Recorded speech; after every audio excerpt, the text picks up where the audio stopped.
অনুব্রত মণ্ডলকে গ্রেফতারের দাবিতে বীরভূম জেলা পুলিশ সুপারের অফিস চত্বরে ব্যাপক উত্তেজনা। এমনকি বিক্ষোভ সরাতে গেলে বিজেপি কর্মীদের সঙ্গে ধস্তাধস্তিও হয় পুলিশের। সব মিলিয়ে ধুমধুমার পরিস্থিতি।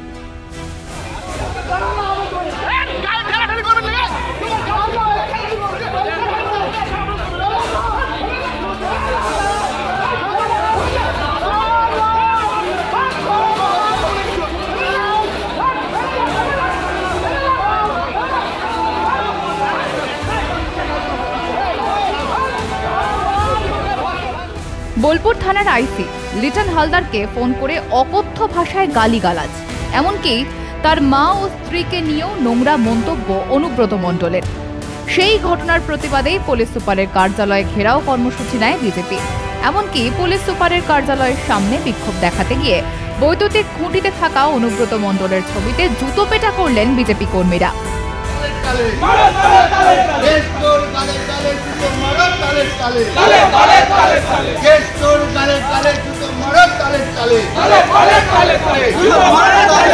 बिहारे जेल खड़ा केस्टोर काले काले केस्टोर काले काले समीर काले काले तो बोली तुम्हारी জানাই ঠিক ঠিক ঠিক। জেলা সভাপতি ধ্রুব সাহা সাফ জানিয়ে দেন, পুলিশ এসে না বললে বিক্ষোভ উঠবে না।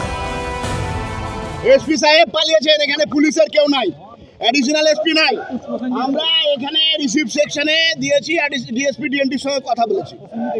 আমরা চাইছি যতক্ষণ পর্যন্ত পুলিশ এখানে ওই সোমোটো কেস হয়েছে না বলা হচ্ছে, আমরা এখানে এই মুহূর্তে আমরা এখানে অ্যাজিটেশনে বসবো এবং আমরা এফআইআর করবো।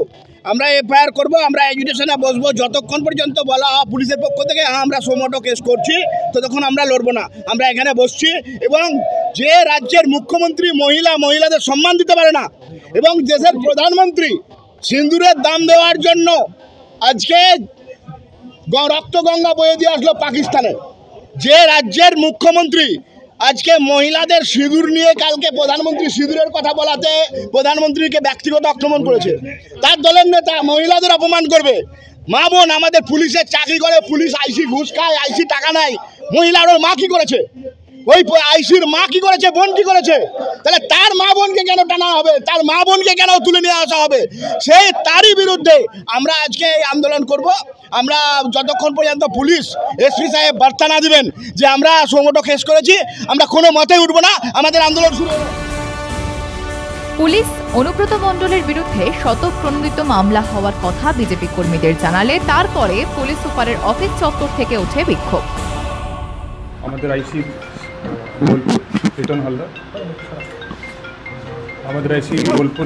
উনি কমপ্লেন করেছেন কি 2 দিন আগে ওনাকে একজন এখানে লোকাল নেতা ওভার টেলিফোন ভার্বাল অ্যাবিউজ করেছেন। রিগার্ডিং দ্যাট এই ঘটনার ক্ষেত্রে আমরা একটা এফআইআর স্পেসিফিক স্টার্ট করেছি অ্যান্ড তারপরে আমরা এই ঘটনাতে যত স্ট্রং লিগ্যাল অ্যাকশন নেওয়ার দরকার আছে সেটা আমরা নিচ্ছি। অ্যাজ পার ল আইন অনুযায়ী যা যা অ্যাকশন নেওয়ার আছে আমরা সব অ্যাকশন নেব। মমতার স্নেহের অনুব্রত যে এখন তৃণমূলেরই গলার কাঁচা হয়ে উঠছে তা দলের পক্ষ থেকে ক্ষমা চাওয়ার নির্দেশেই পরিষ্কার। এরপর অনুব্রত নিজেকে আদৌ শুধরে নেন কিনা সেটা দেখতেই উৎসুক রাজ্যবাসী। ব্যুরো রিপোর্ট, মাধ্যম।